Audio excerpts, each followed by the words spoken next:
And we're back with the Senate Intelligence Committee Chairman, North Carolina Republican Richard Burr. Senator, I want to talk to you about these investigations. The FBI is searching in a lake near San Bernardino, near the scene of the terror attack last week. What have they found? What are they looking for?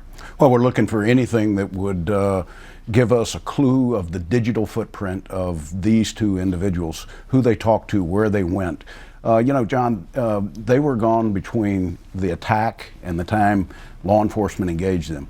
They were on the move for 3.5 to 4 hours and trying to sort of fill in the blanks. Where were they? They're using cameras from the city itself, from convenience stores, trying to recreate exactly where they went and who they might have talked to.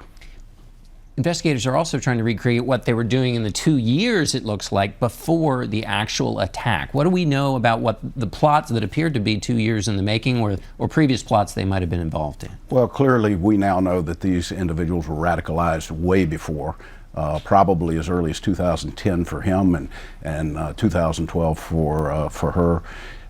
We want to look at how our immigration process for a visa for a spouse broke down, that they didn't notice the radicalization. And more importantly, what we've got to know is who they might have had conversations with relative to their planning, access to the weapons. They didn't just overnight learn how to make 19 pipe bombs. Yeah, that's right. And there was a lot of conversation, Sayed Farouk, but his wife, Tafshin Malik, online, in social media. Was that missed? Was that missed? It was missed, obviously, but I mean, should there be something more done in terms of monitoring social media? Well, John, today we don't know how much of that might have happened in closed-in systems, encrypted, closed end-to-end.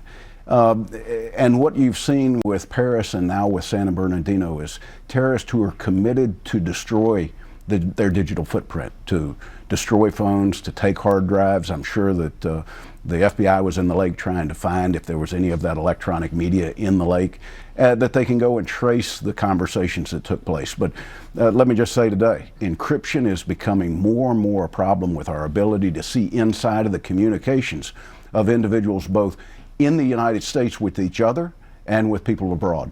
So it seems like there are two issues. One are the conversations that are happening just out in the open, but there are so many of them going on, and can you take a social media conversation and trace that all the way back? It might just be somebody blowing off steam. That's one thing that seems to me to have been missed here. I mean, that not all this was encrypted. In fact, it doesn't seem like there's any evidence that it was just a regular old conversation. But do understand we've got two people who legitimately, legally were in the United States, one that lived here for years. Nobody on a watch list, a no-fly list. How would we have detected them unless a neighbor had raised an issue with law enforcement? Right. So in social media, it may not be possible to find. So now let's talk about encryption. Do you want to do something? Because the Silicon Valley companies say that you can't create a backdoor that an encrypted system that has a backdoor for law enforcement also creates a backdoor that makes your encrypted information vulnerable, and that's bank accounts and transactions and all kinds of things like that. John, if we changed and we weren't talking about terrorism, we were talking about pedophilia, and the FBI is trying to make a law enforcement case against somebody sending photographs of a kid to another pedophile, would we want, with a legitimate court order, to be able to make that case based upon what they were transferring in encrypted networks? The answer is yes. And by the same token, we want to make sure that if we have a legitimate court order, that law enforcement can go and ask to look at the communications that took place. I believe that's reasonable, and I believe that it's absolutely needed in the future, regardless of what the investigation might be entailed to. I want to get your assessment of the national security implications of this conversation about barring Muslims from the United States. Is there, Secretary Kerry suggested this is something that can be used to incite and recruit. Do you believe that's the case? Well, let me just say this. In Iraq, we had Iraqi interpreters that served with U.S. troops. In Afghanistan, the same. Many of them lost their lives or were injured. Out of the last 5 coalition battles around the world, only 3 countries have been at our side every step of the way. One of them was the United Arab Emirates. How do you tell the Bahraini pilots that fly, the Saudi pilots that fly, and the Emirati pilots, you're good enough to fight against ISIL, but you're not good enough to come to the United States?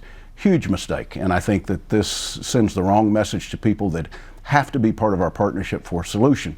And yes, does serve as fuel.